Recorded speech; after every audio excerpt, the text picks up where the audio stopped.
Terra Incógnita está de volta, agora semanal. Eu tinha prometido a vocês, estou cumprindo. E agora nós vamos falar de uma coisa que me agrada muito e que eu tenho falado muito nas mídias sociais em geral. Eu falo muito sobre isso no Instagram. Aliás, por favor, eu estou muito ativo no Instagram agora. Estou postando diariamente. Eu posto micro resenhas, posto dicas de leitura, dicas de como escrever. @Terra Incógnita Books. Confiram lá, por favor. E de vez em quando eu faço sorteio de livros, tá? Então me sigam lá que vocês vão se dar bem. E no Instagram, por exemplo, eu faço essas dicas, eu faço gosto de falar muito sobre o que eu estou lendo agora. Embora eu faça sempre dicas sobre um livro ou outro que me agrada ou que já me agradou, eu volto e meia paro e pergunto para as pessoas o que vocês estão lendo. Faço muito também no Twitter e no Facebook principalmente. No Facebook eu costumo elencar mesmo. Olha, estou lendo tal livro e você, o que está lendo? Então, eu vou começar a fazer isso também aqui. Né? Como eu vou fazer agora esses programas semanalmente, estou voltando a fazer semanalmente, eu acho que é bastante interessante que eu fale para vocês o que eu efetivamente estou lendo agora e não fique só fazendo propaganda, divulgação, entre aspas, né, de um livro ou de outro. Semana passada falamos de Duna, quem não viu ainda, dá um pulinho ali na home do canal e dá uma olhadinha lá, confira lá e me diga, me dê a sua opinião. Eu vou começar depois, daqui a algum tempo, vou ler os outros livros de Duna, não sei se vou falar sobre eles especificamente, eu tendo a não ficar falando sobre segundo, terceiro, quarto livro de uma saga, embora me agrade ler essas sagas, mas atualmente eu estou em outro tipo de leitura. Eu não sei se vocês estão sabendo, há algum tempo atrás foi lançado pela editora Draco a coletânea Sherlock Holmes, O Jogo Continua. Esse livro é a continuação, é a parte 2, vamos dizer assim, desse aqui, né? Sherlock Holmes, Aventuras Secretas. Esse primeiro livro foi lançado acho que em 2012, vejam, 8 anos atrás, foi uma edição muito bacana do Carlos Orsi e do Marcelo Augusto Galvão, meus amigos aqui de São Paulo. Essa coletânea, eu lembro que eu fui convidado para participar e eu não consegui terminar um conto a tempo. Aqui nós temos conto do Otávio Aragão, do Marcelo Galvão, do Carlos Orsi, do Cirilo Lemos, do Romeu Martins, do Alexandre Mandarino, da Rosana Rios e do Lúcio Manfredi. Todos contos excelentes, que não devem nada a nenhum americano ou britânico para falar sobre as aventuras de Sherlock Holmes e John Watson. Vai daí, eu fiquei sabendo meses atrás que eles iam lançar uma segunda parte. Eu tinha falado pro Galvão, na época, falei, pô Galvão, eu fiz mais da metade do conto, mas não deu tempo de entregar. Se vocês forem fazer uma segunda edição, um segundo volume, por favor, me convidem. Eu falei, não, deixa comigo. De repente eu vi que já tava um crowdfunding, eu falei, gente, vocês não me chamaram, pô, também esqueceram, eu esqueci e tal.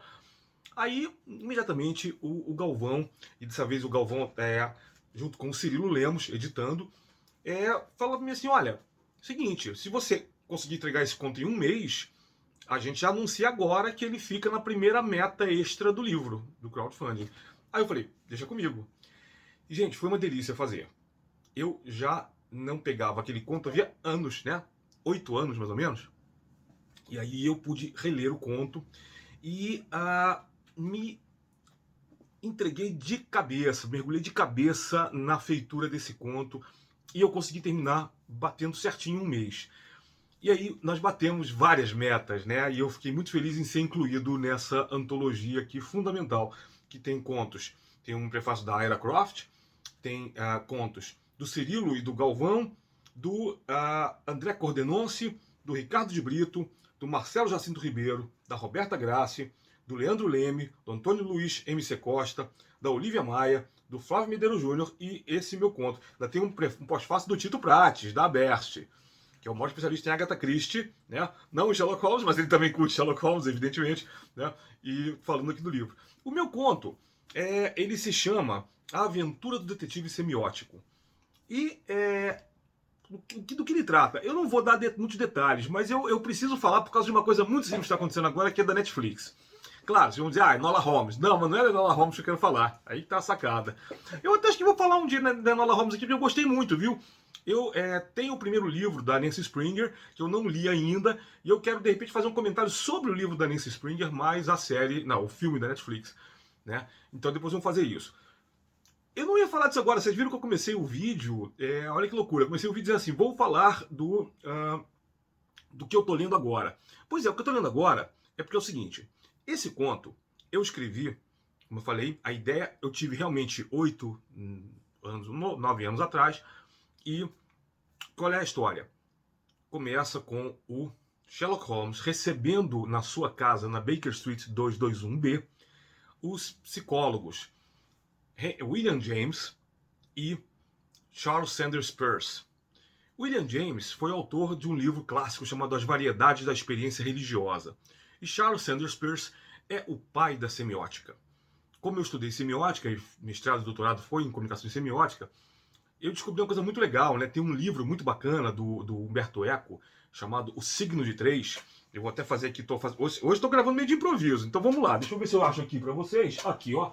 Nossa, se eu tivesse separado não seria melhor. Esse é um livraço do Humberto Eco com Thomas Sibioc, que conta uma história muito legal, eu não vou contar aqui para não dar spoiler, conta uma história que aconteceu com o Peirce na vida real, uma história em que ele deu uma de Sherlock Holmes para descobrir quem tinha roubado um relógio dele quando ele estava a bordo de um navio. A história tem aí uns macetes que não são tão do Holmes assim. Mas ele realmente usou um método de dedução que é muito parecido com o que o Conan Doyle coloca no Holmes. E quem estudou muito isso em lógica, né, foi o próprio Peirce, falando sobre dedução, indução e abdução, que são três maneiras diferentes de se chegar às conclusões pelo raciocínio lógico.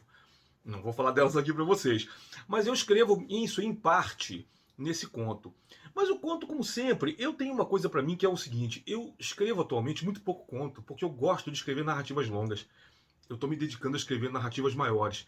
Nesse momento agora, eu estou escrevendo um romance em inglês. E a narrativa de Sherlock Holmes, olha que interessante. Eu começo colocando esses personagens junto com o irmão do William James, que é o grande escritor Henry James, autor de A Volta do Parafuso. E agora vocês entenderam onde eu queria chegar, né? Quem está vendo aí, acho que é Maldição da Mansão Bly, não sei se o título é exatamente esse, The Haunting of Bly Manor, na Netflix, vai ver que é uma história baseada, mais ou menos livremente, na Volta do Parafuso, do Henry James. Muitos anos antes, eu comecei a escrever esse conto em que o Holmes e o Watson vão à Mansão Bly para ver o que está acontecendo ali, se é uma história de fantasmas mesmo ou não. Aí eu não vou falar mais nada para vocês. Só posso dizer a vocês que vai ter muita reviravolta na história. Espero que o plot twist, para quem leu o conto, agrade. Mas eu não achei o bastante. Eu acho que o conto é bom, é um dos melhores contos que eu já escrevi, mas ele me deixou tão empolgado que eu comecei a pensar na possibilidade de ampliar aquilo ali. Porque inclusive o William James participa muito pouco, o Henry James também, o Peirce participa mais, porque a história eu queria transformá-la num duelo entre o Peirce e o Holmes, porque quem é o melhor detetive pela via da dedução. E aí eu ia colocar o Peirce discutindo com o Holmes, não, mas melhor é abdução e indução, e o Holmes, vai te catar. Não ia ser assim, claro. Eu acabei cortando uma parte disso aí, porque eu achei que ia ficar muito complicado para os leitores, e coloquei mais ação na história. Não me arrependi, mas eu pensei, puxa, agora eu queria ampliar. Escrever uma novela ou um romance curto, colocando isso e mais detalhes sobre os personagens, e acrescentando até mais um ou dois personagens na narrativa, que eu havia bolado, mas não cheguei a desenvolver na hora de escrever. E aí, para isso, eu vou falar um pouco do que eu estou lendo agora. O que eu estou lendo agora? Esses livros eu não tenho aqui, estão no meu Kindle, e eu não estou lendo atualmente, eu não tenho Kindle, eu estou lendo no celular, então como o celular está gravando, eu vou depois introduzir as imagens aqui, né? Como diz a Rita Von Hunt, né? Aqui, aqui, aqui e aqui, eu vou introduzir alguma imagem para vocês, para mostrar os livros. Então, o que eu estou lendo agora? Livro número 1, The Midwich Cuckoos, do John Wyndham. Eu não sei se vocês conhecem esse livro. É um livro de 1957. Ele já foi publicado no Brasil muito tempo atrás. Eu não sei qual foi o título. Eu acho que o título foi o mesmo do filme da década de 60, que é A Aldeia dos Malditos. Ele foi lançado meados para fim da década de 60 por Wolf Hiller, que foi o diretor. Na década de 90 houve um remake com Christopher Reeve, pouco antes do Reeve sofrer um acidente, que deixou tetraplégico. E a história é a seguinte.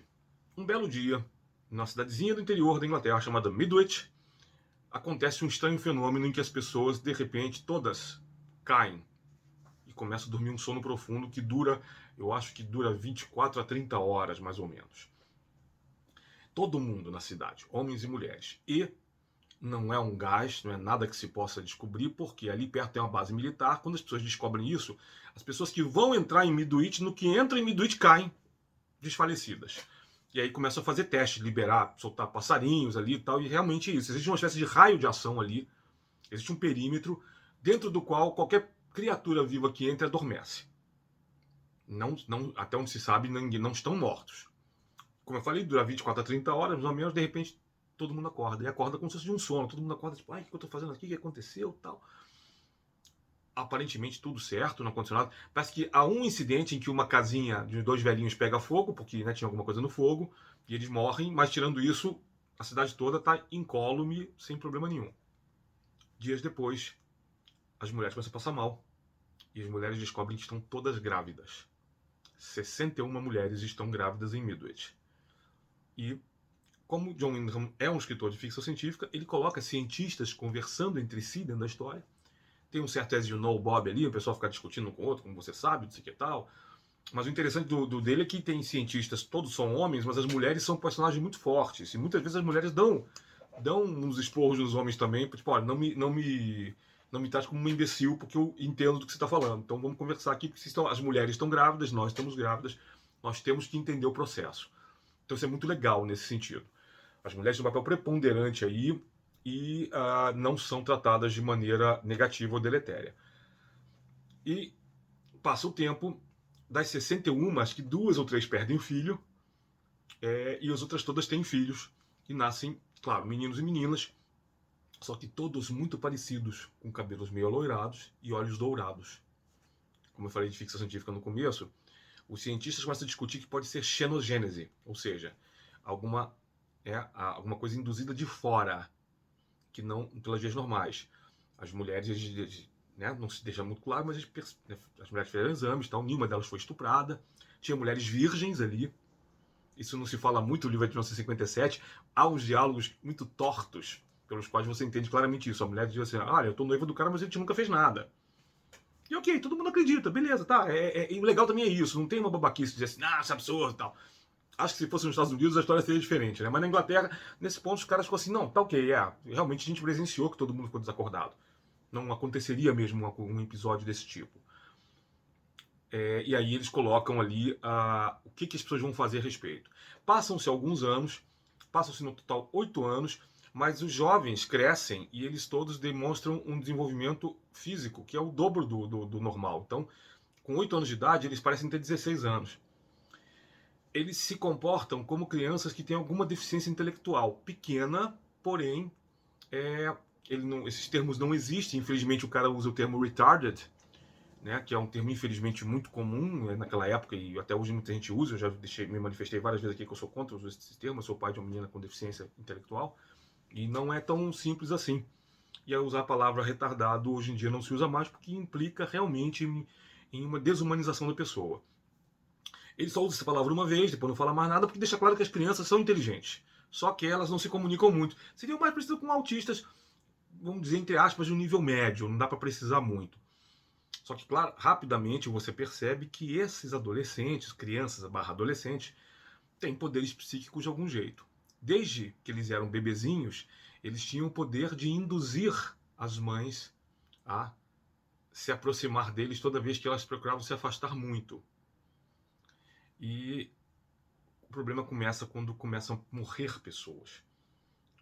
Um cara, sem querer, atropela uma das crianças e ele imediatamente, as crianças todas olham para ele com aqueles olhos dourados e ele joga espontaneamente o carro contra um muro e morre.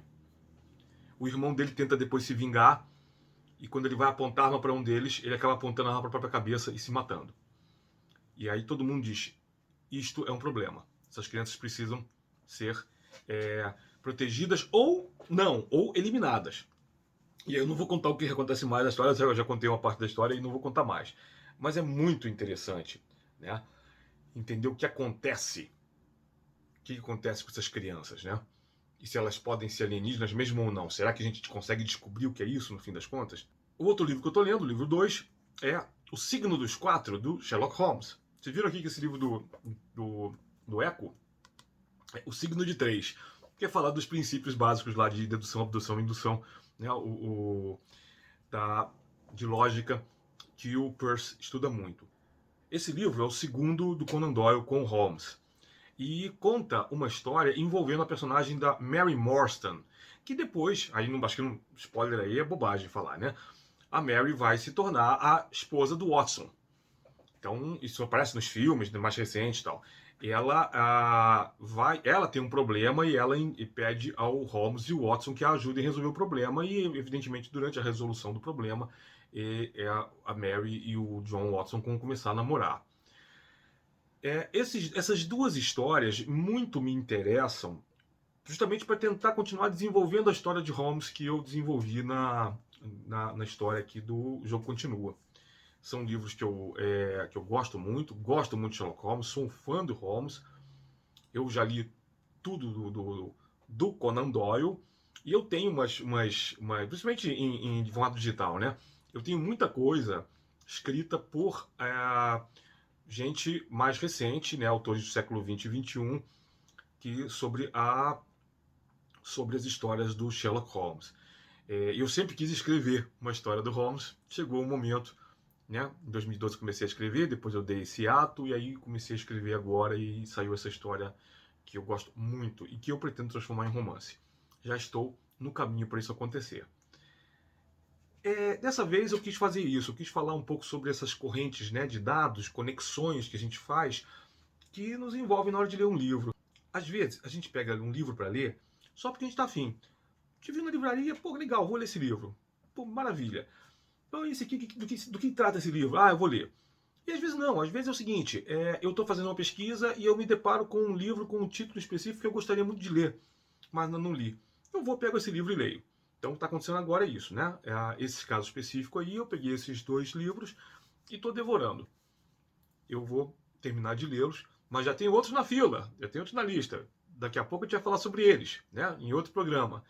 Eu pretendo pelo menos uma vez por mês, talvez eu possa fazer isso até um pouco menos, né? Dentro da minha programação aí que estou traçando, toda semana, um vídeo, pelo menos uma vez por mês vai ter um vídeo dessa do que estou lendo hoje, né? O que eu estou lendo agora. Eu vou poder falar para vocês um pouquinho disso. Por hoje é só. Eu espero que vocês tenham gostado dessa pequena listinha. Botem aqui embaixo o que vocês estão lendo agora. Vamos tentar discutir um pouco, conversar um pouco sobre isso.